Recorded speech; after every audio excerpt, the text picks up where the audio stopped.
We got Mr. Ballin on this Mr. Ballin Sunday. Hopefully y'all having a good Sunday, man.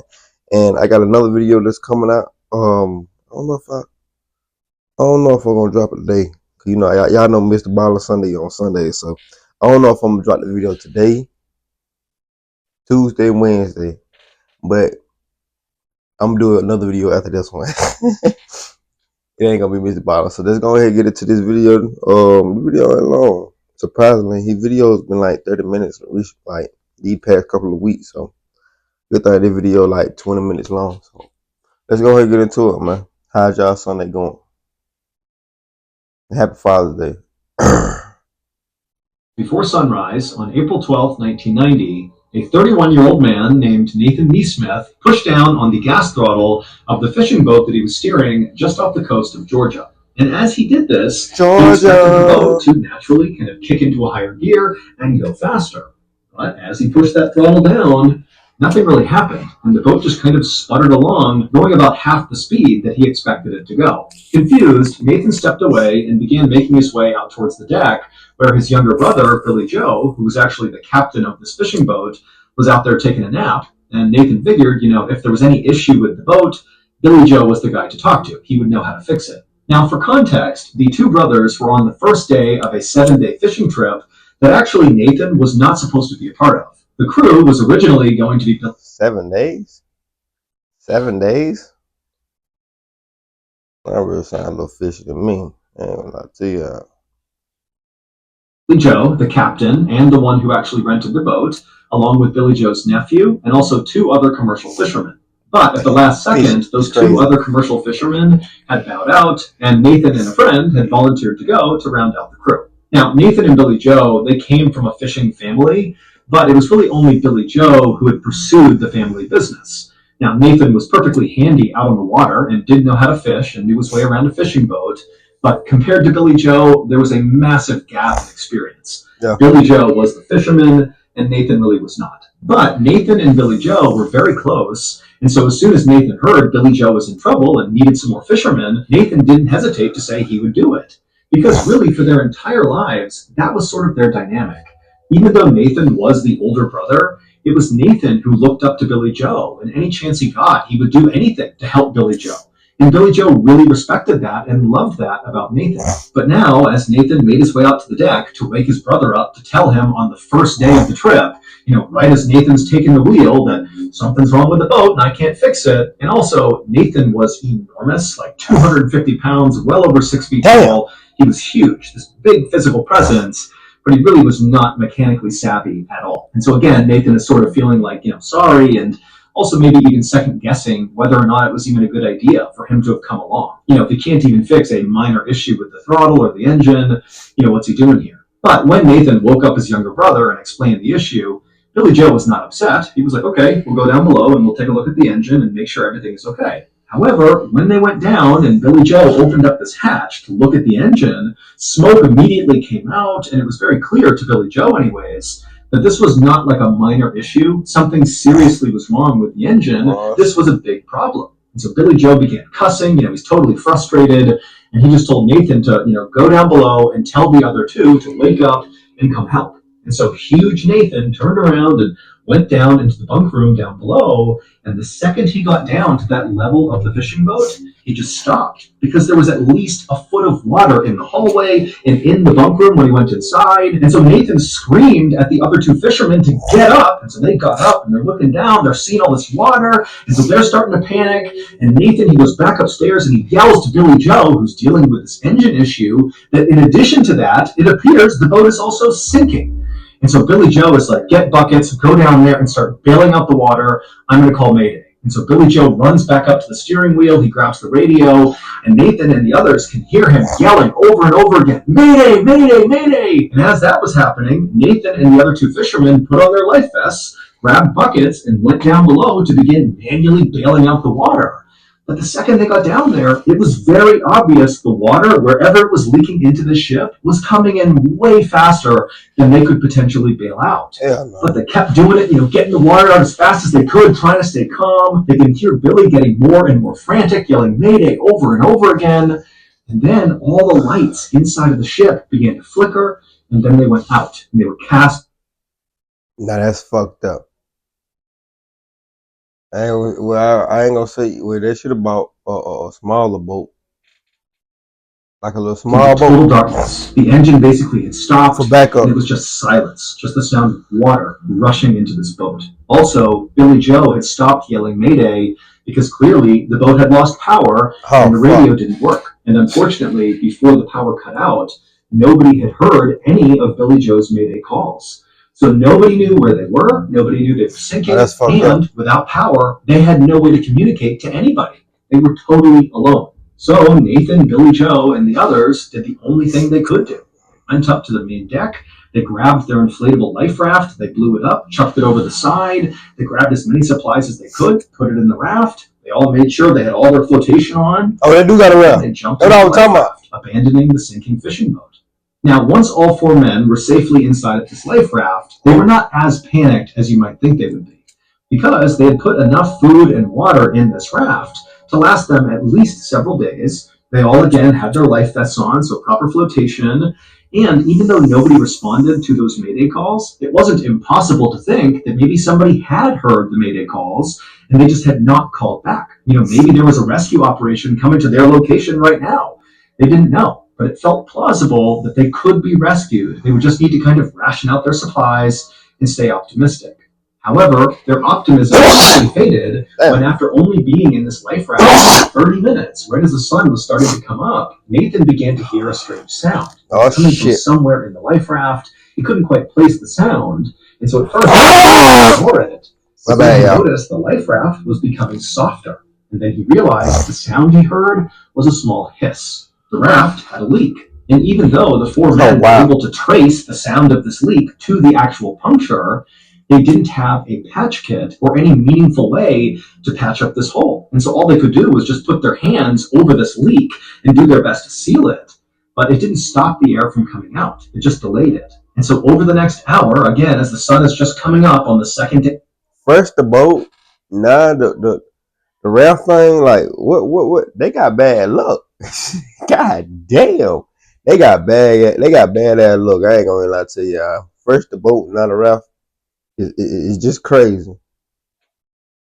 I would be so motherfucking good by now. Of their big fishing trip, the raft finally completely deflated, and all four men were suddenly bobbing in the freezing cold ocean, surrounded by the wreckage of their sinking fishing boat. And so eventually, the men grabbed the biggest piece of wood from the wreckage that came floating by, and it was buoyant enough that it kind of served as like a makeshift raft, but it wasn't buoyant enough to hold all four of them at once, which meant, they had to take turns resting on this raft, and then they'd have to get back in the ocean and kind of wait their turn again. I mean, totally miserable. And as this was happening, they just stared at the hull of their sinking fishing boat that was still poking up out of the ocean, just drift farther and farther away from them because the current was pretty strong.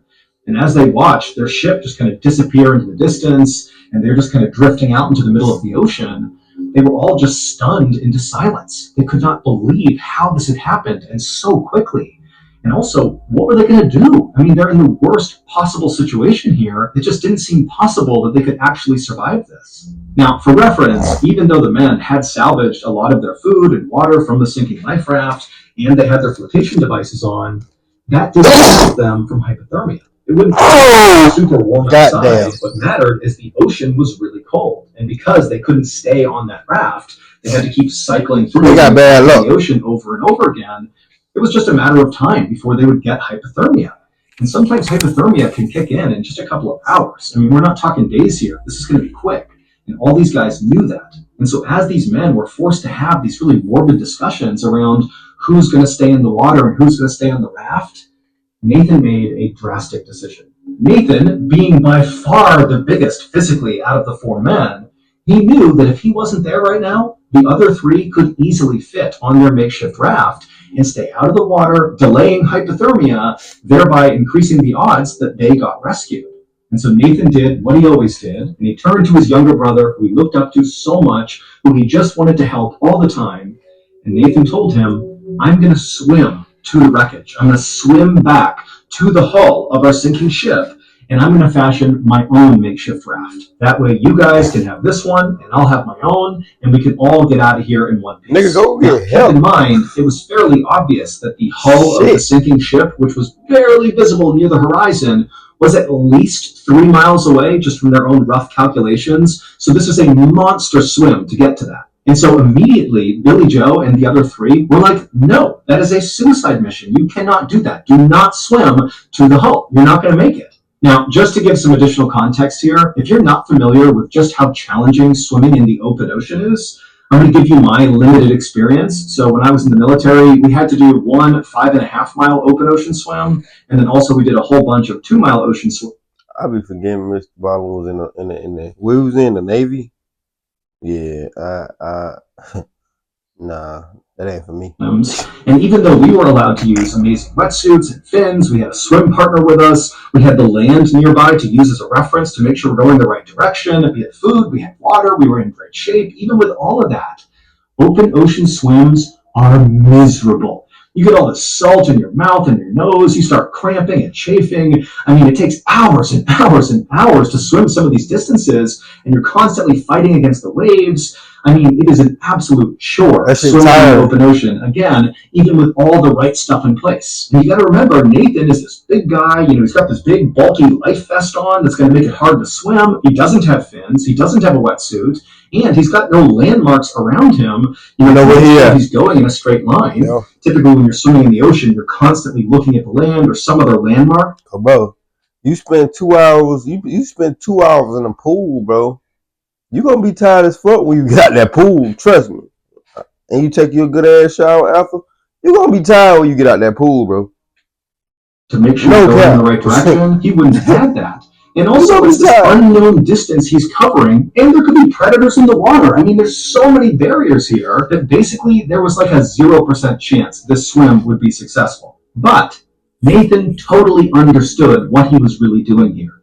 He didn't really know if he was actually going to make it to that boat. Frankly, that was not really the point. What he was really doing was choosing to sacrifice himself to potentially save his brother and the other two. And so even though they were telling him, do not go, do not swim in that direction, you're not going to make it, Nathan just turned to his brother Billy Joe and said, I love you. And then he turned and began swimming. And by some miracle, 11 hours later, right as the sun was setting, Nathan was still alive and still swimming, and he did reach the sinking boat that still had its hull poking out of the water. Now, when Nathan got to the sinking ship, he was almost dead. From dehydration, from hypothermia. I mean, he's miserable, but he's made it to his destination completely against all odds. And he climbed up onto this hull, and he found a spot on the hull of this ship that supported his weight, and he managed to tie himself using some rope or maybe his life vest to the hull, so he was anchored in place. And then he didn't get to sleep because the whole time he's thinking, this thing could sink under the water at any point and it will drag me with it because I'm tied to it, or he could just drift off of it if his rigging kind of came undone, if he was asleep. And so all night, beyond exhausted, he's just holding on to this hull, not really sure what's going to happen, but here he is, just waiting it out.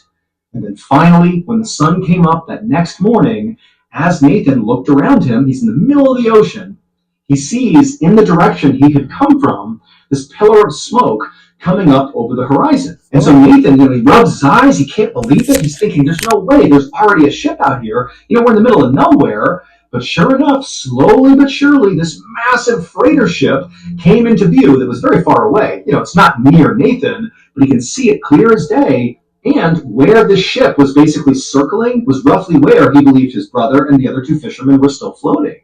And so he's thinking, oh my goodness, the freighter is going to save them, and then it's going to come save me. And so Nathan just clung onto the hull and watched as this freighter made these big, slow loops right around that same area. And then the freighter came to a full stop, and it appeared to lower something down into the water. It seemed very much like a full-blown rescue operation. And then, about 3 hours after he first spotted this freighter, like 3 hours, the freighter began to move again, and this time directly towards Nathan. Nathan was so relieved he could practically cry. But instead what he did is he thought, they're going to be here in a minute. I'm finally just going to close my eyes and go to sleep. And so he put his head down on the hull, looked one more time at the freighter, and then closed his eyes. Now, Nathan would be rescued, but it would not be by that huge freighter ship. Nathan eventually had opened his eyes after closing them for a second, and he saw this freighter that had been coming straight for him, at some point had kind of deviated and gone in the wrong direction and then vanished over the horizon, never to be seen again. And it would take 3 more days before a separate ship happened to find Nathan. They scooped him up and they rescued him. But even though Nathan had been really crushed when that freighter had gone the wrong way, he held on to this idea that, that freighter had clearly rescued his brother and the other 2 fishermen. And certainly, even if they couldn't find him, they would go back and they would tell the authorities that Nathan is out there. He swam back to the hull of the ship. We got to go find him. And so certainly a rescue effort would be on the way. And it was true. A rescue boat had come out and found Nathan. So everything seemed to be tracking. And when Nathan woke up inside of his hospital room back on land, his friends and family were all by his bedside, and he's looking around. He can't believe he survived. And the first thing he asks is, how's my brother? How are the other 2 fishermen? And why didn't that freighter pick me up too? And at this, all the people in the room just kind of looked at Nathan with a very confused look on their face. And eventually they asked him a question that made Nathan burst out in tears. They said, what freighter? It would turn out Billy Joe and the other 2 fishermen were still missing at this point, and nobody had heard a thing about some big freighter in the area. As far as anybody knew, at least in Nathan's family, that freighter ship did not exist. The search for Billy Joe and the remaining 2 crew members went on for weeks and weeks, and while the active search out on the ocean was going on, the Coast Guard and police were searching through every record they could possibly find of basically any ship that was even roughly in the area where Nathan and the others had been. But despite looking everywhere, there was basically no sign that any ship of any kind had been there beyond the rescue operation that eventually scooped up Nathan. And so again, it seemed very likely that that freighter ship didn't exist. And, it was possible that Nathan, in his very deteriorated state, had maybe hallucinated it. Although Nathan was adamant, he definitely saw that ship. It did not feel like, a multi-hour-long hallucination. It felt like he was watching a ship. He was sure of it. And so nobody knew what to think of that. And then eventually, even though there was this huge search going on, there was just no sign of Billy Joe or the others. And so eventually the search was called off. And unfortunately, the presumption was Billy Joe and the other 2 were now dead.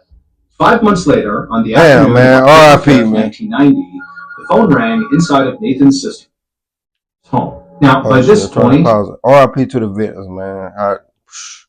That shit's crazy. The victims' families had all tried to sort of restart their lives following this tragedy, but deep down, none of them could truly accept that Billy Joe and the other 2 fishermen were just gone. They just couldn't do it. It was too soon. It felt like, any moment they were going to get news that, they had been rescued by some freighter ship or something. And so anytime a phone rang in any of these families' homes, It's like they would rush to the phone with a sense of hope that this time it's going to be different. Their loved ones are going to be okay, only to obviously be crushed when that was not the case. But on this day, on October 5th, that phone call that came through in Nathan's sister's home, that one was different. When Nathan's mother picked up this phone call in Nathan's sister's home, she answered it and said hello, and right away she thought, oh, this has to be a wrong number, because the person who was calling was speaking in rapid Spanish, and she didn't understand what they were saying. But as she was about to hang up, the caller, intermittently throughout their rapid Spanish, began saying something in English that Nathan's mother could understand, and it totally shocked her. The caller kept saying Nathan's sister's name over and over again, followed by Nathan's sister's phone number, like on repeat. The name, the phone number in English over and over and over again. And Nathan's mom is so caught off guard by this that she just listened, not even sure what to do. And then before she could ask any follow-up questions, the caller cut the line and the phone call was over. And then a few minutes later, another phone rang in a home that was not far away from Nathan's sister's home. This other home belonged to the boat owner who Billy Joe had rented the fishing boat from that unfortunately sank and caused this whole tragedy. And so this boat owner, he picks up the phone, he answers it, and just like the call that had come through in Nathan's sister's house, this call was the same. It was somebody calling, speaking rapid Spanish, and the boat owner was about to hang up when he heard something that he understood because it was in English. And what he heard was his own name followed by his phone number over and over and over again. Basically the same type of call that Nathan's mom had just heard. And then before the boat what in the spookiness is going on? Oh, this shit is spooky. Owner could ask any questions, the line went dead. Now, one phone call like this, you could chalk up to maybe a prank or a wrong number or just a really weird coincidence. But to have those two calls happen within minutes of each other and basically take on the exact same form, but different names and different phone numbers, it just seemed way too coincidental to not be somehow connected to the missing fisherman. Because the link between these two households where these calls came in was the doomed fishing trip. And these calls did not stop. Every few weeks after this first time these calls came through, the phone would ring in Nathan's sister's house or in the boat owner's house, and it would be the same thing all over again. Rapid Spanish, followed by either Nathan's sister's name and then her phone number, or the boat owner's name and his phone number. Just like that for weeks and weeks and weeks. And so as soon as this started happening, Nathan's family and the boat owner, they figured out they were both getting these weird calls, and they contacted authorities, which kind of restarted the search for Billy Joe and the missing fisherman, because now it seemed very plausible that maybe Nathan really had seen a freighter, and that freighter really had picked up Billy Joe and the others. And maybe they had been taken to another country, a Spanish-speaking country, and maybe people were trying to get in touch with the families now to get them back home. Or, of course, there could be a negative side to this, that maybe they were captured by some rogue vessel and were being held by these people who were calling. Oh, no. There's any number of theories, but it made authorities wonder, hey, what's going on here? And so authorities got in touch with Mexican authorities and other Spanish-speaking country authorities and tried to figure out if there was any chance that there was, a vessel out there around the time that Billy Joe and the others were missing that in theory could have maybe illegally been in that area or something. But despite this kind of exhaustive effort to kind of look again to see if maybe there was a freighter in that area, there was just no evidence that there was. It made no sense. Damn, man. I already said, look, we have no idea what these calls are about. We still do not think that freighter or any ship that even resembled a freighter was out there. We still believe that Billy Joe and the others are dead. But as for the victims' families, they just didn't buy that. They really believed that these strange phone calls were somehow connected to Billy Joe and the missing fisherman. Specifically, these calls must signal that Billy Joe and the others were still alive. They just had no evidence to support that. That is, until March 6th, 1991, so almost a year after the doomed fishing vessel sank and Billy Joe and the others went missing. On that day, the phone rang inside of Nathan's sister's home, and she answered it, and it was the voice who spoke in rapid Spanish, but this time they spoke in perfect English, and all they said was, "I'm bringing him home." And then the line went dead. And Nathan's sister screamed, and she yelled for her husband to call police. They contacted the authorities, and again, it kind of brought back to life the search for Billy Joe and the missing fisherman. And then after this call, there was a near constant presence of authorities on the Georgia coastline, basically looking out to the water, waiting, hoping for Billy Joe and the others to return. But unfortunately, they never did. And following that last phone call where the caller spoke in perfect English and said, "I'm bringing him home," after that, the call stopped. And so to this day, no one has ever been able to actually figure out what happened to Billy Joe and the other two fishermen. That's a fucked up prank. They are playing on somebody at this point. But there's this one nagging question that surrounds the whole story, and that is, what did Nathan see? Was that actually a freighter picking up Billy Joe and the others? And if so, what did they do with them? Or was Nathan just hallucinating? It's entirely possible, but Nathan has always said he knows what he saw, and that was not a hallucination. As for the families of the victims, they still firmly believe that their loved ones are still out there, and someday they will come back home, and the families just hope they're alive long enough to be there for the reunion. Thanks, man. That's kind of creepy. So, not gonna lie to y'all, that's kind of creepy. I ain't gonna lie. Like, make sure y'all take safety precautions when y'all going out. You know what I'm saying? Going to the river and stuff like that, man. That being said, see you when I see y'all. Y'all be safe, man. Prayers. Let's ride.